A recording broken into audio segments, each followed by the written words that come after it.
Hello বন্ধুরা, আমি সোমা। আজকে আমার লেখা কবিতা আমি পাঠ করছি। কবিতার নাম স্বপ্নের ঘর। তোমার সঙ্গে আমার প্রথম পরিচয় দার্জিলিংয়ে কোনো এক মেঘলা মন খারাপের দিনে। সেদিন আমার বাড়ির ছাদে এক কোণে অনেকগুলো কাক জমিয়ে আড্ডা বসিয়েছিল। তুমি আমাকে দেখে অনেকটা হেসে বলেছিলে, থাকা হয় কোথায়? আমার কোনো উত্তর ছিল না।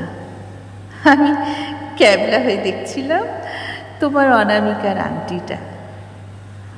ওই রকম রুবি আমার খুব পছন্দ। আমি ছোটবেলা থেকেই ভীষণ এলোমেলো। এই যেমন তোমাকে গুছিয়ে নিয়ে চলতেই পারি না।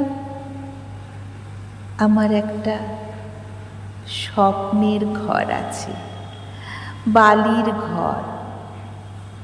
ওটা তোমার, শুধু তোমাকে দিলাম। আমার ঘরের জানলায় যে বাহারি গাছটা বসিয়েছিলাম, কেমন যেন মন মরা হয়ে গেছে কয়েকদিন।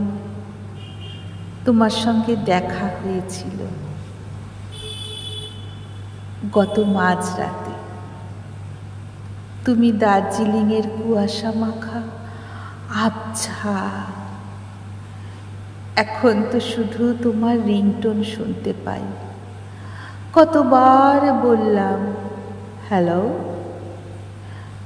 Hello hello hello.